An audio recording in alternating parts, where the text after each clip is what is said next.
Hi, it's me again, Gary, and I want to tell you something that took me a while to admit out loud. I planned for retirement.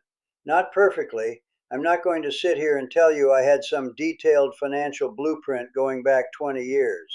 That's not who I am, and that's not how it went. But I did the things you're supposed to do. I waited until 67 to file for Social Security, which a neighbor told me to do, and I'm genuinely glad I listened. The house was paid off. We had a little savings.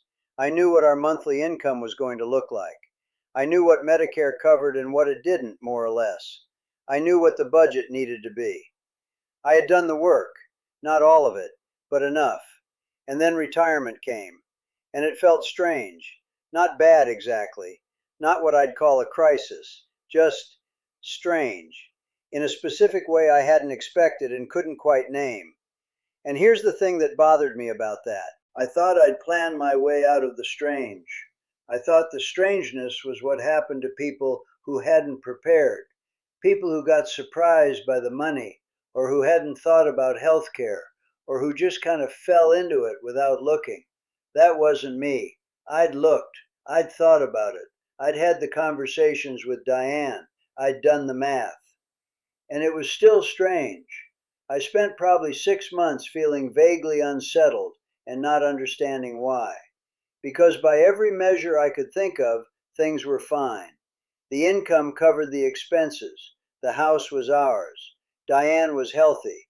My knees hurt, but they'd been hurting for years and I was managing. Fine. Everything was fine. And yet, I want to talk about that. The strangeness that planning doesn't fix.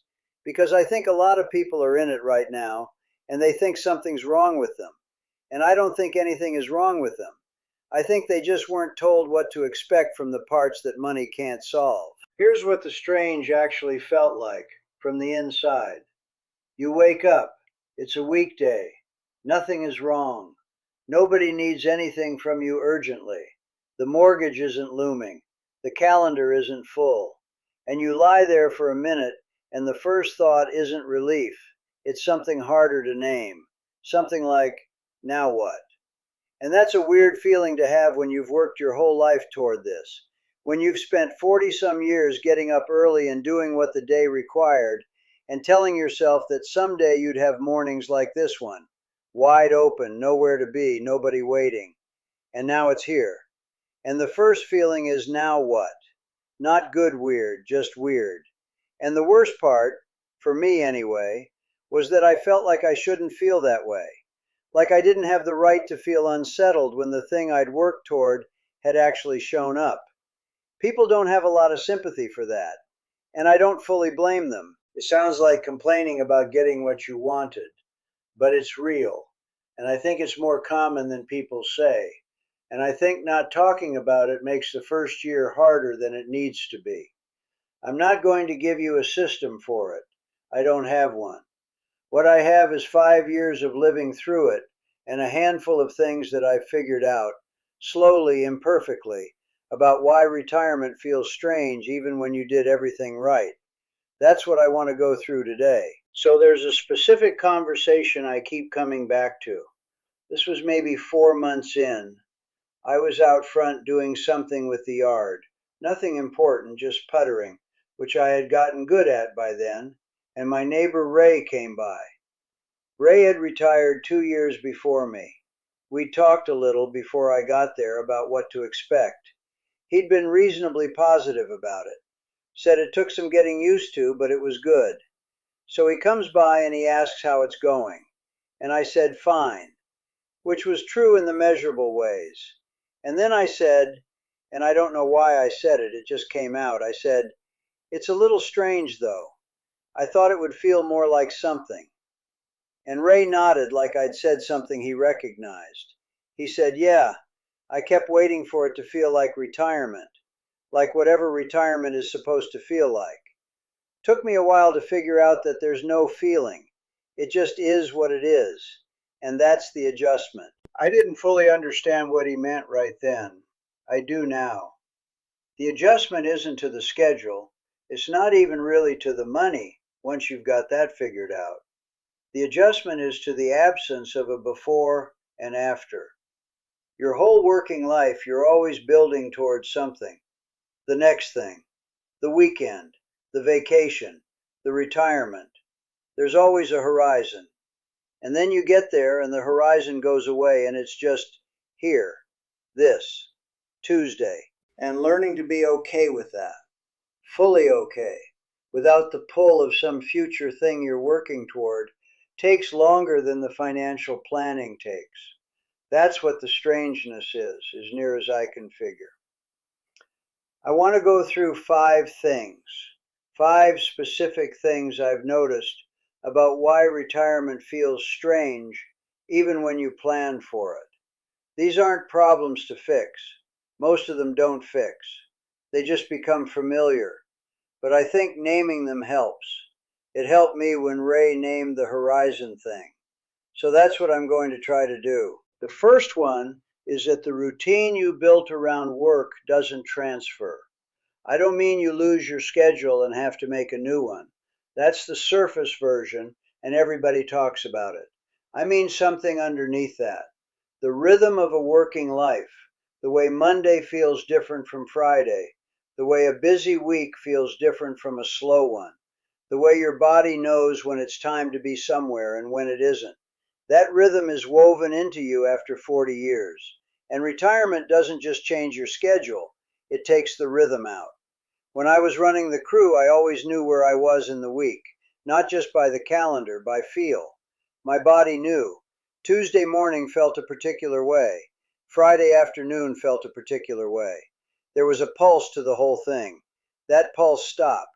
And I didn't notice it was gone until I tried to figure out why the days felt shapeless. I'd have a full day, yard work, diner with Diane, fix something in the garage, watch some TV, and by evening I'd have this vague sense of undoneness, like I'd missed something. Not a task, just the sense of the day having moved through its stages the right way. I couldn't tell you what stages I was looking for. I just knew they weren't quite happening. Diane noticed I was restless before I understood why. She usually does. She said, "You keep moving around. What are you looking for?" I didn't have a good answer, because I wasn't looking for a thing. I was looking for the feeling of the day having been completed. And that feeling, I slowly figured out, used to come from the work itself. The end of a job, the crew heading home, the physical evidence that something had been done. Without that, the day doesn't have the same close. And that took me a long time to adjust to. I'm not sure I'm fully adjusted yet, but I understand it now in a way I didn't for the first year. The second one is about money, specifically about how thinking about money changes when it stops replenishing. The planning I did was accurate. I knew what was coming in. Social Security for both of us, which covers the basics. House paid off. Small savings sitting there for when things break because things break. The math worked on paper and it works in reality. I'm not going to tell you otherwise. But the relationship with money changed in a way I hadn't planned for. And it changed fast. When I was working, money moved. It came in, it went out, it came back in. There was flow. Even tight months had flow. You knew the next paycheck was 2 weeks out. That knowledge, that the income was going to replenish, meant you held money a certain way. Loosely isn't quite the right word, just not gripped. On a fixed income, the grip tightens. Not because you're in trouble, not because the math doesn't work, but because somewhere in your nervous system, you register that what's there is what's there. It's not growing. It's not coming back if you spend it. It's just what it is every month, same number, same day. I noticed it the first time at the hardware store. I was buying something small, I don't even remember what, some fitting for a pipe or something. And I stood there doing mental math I didn't need to do. The thing cost $6. We were fine. I did the math anyway. There was a background process running that hadn't been there before. I do that less now than I did in year 1, but it's still there, the low-level monitoring, the awareness of every dollar going out that isn't matched by a dollar coming back in. Diane would tell you I'm better about it than I used to be. She'd also tell you I'm not fully better. Both things are true. The point isn't that fixed income is bad. The point is that it feels different than you expect, even when the numbers are what you planned them to be. The feeling and the math are separate things, and the planning covers the math. The feeling you have to figure out on your own. Third one. This is the one I didn't expect at all, and I'm a little embarrassed it surprised me. I missed being needed in a specific way. Not needed like my family needs me. That's different. I mean the particular kind of being needed that comes from having a job, from being the person who knows how to do a thing that other people need done, from showing up somewhere and having people rely on you for something specific.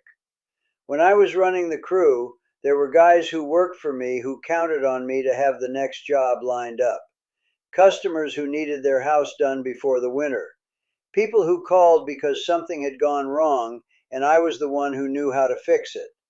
That's a specific feeling. Being the person with the answer.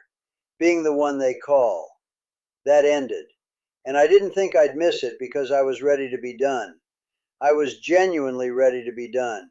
The knees were bad. The bidding had gotten harder. I didn't miss the work, but I missed the being needed. And I didn't see those as separate things until one was gone and the other wasn't. The closest I can get to describing it, there's a version of yourself that exists in relationship to other people's problems. When you work, that version of yourself is active all the time. You are the guy with the answer. And then you retire, and that version of yourself has nowhere to go.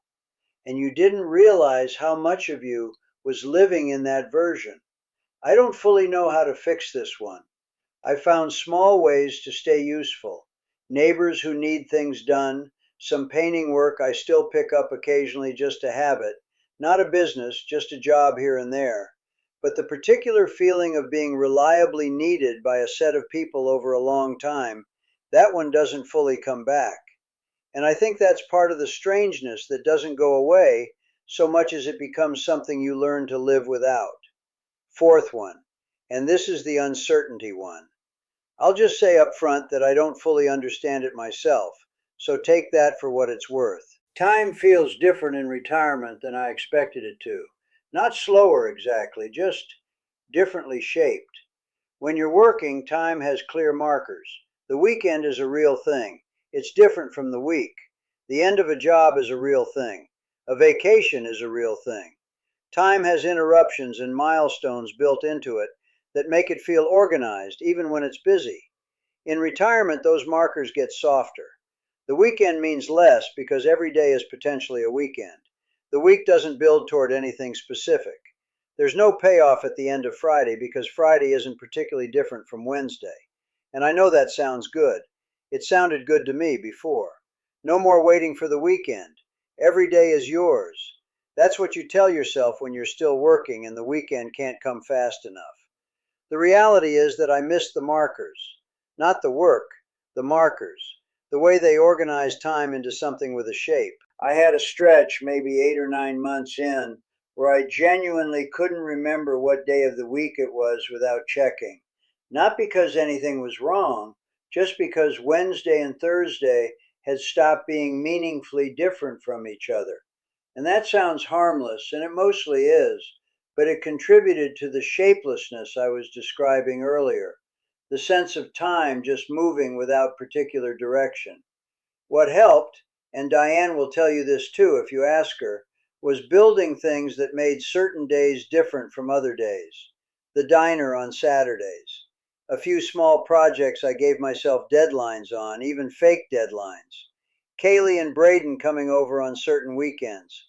Small things that put the markers back in, not because a job required them, but because I put them there on purpose. I don't fully understand why that works, but it does. Fifth one. This is the hardest one to say, and I'm going to say it anyway because I think it's the most true. Part of the strangeness is that retirement asks you who you are without the thing you've been doing for 40 years. And that's a harder question than it sounds. I wasn't someone who put a lot of stock in my job as an identity. I ran a painting crew. It was work.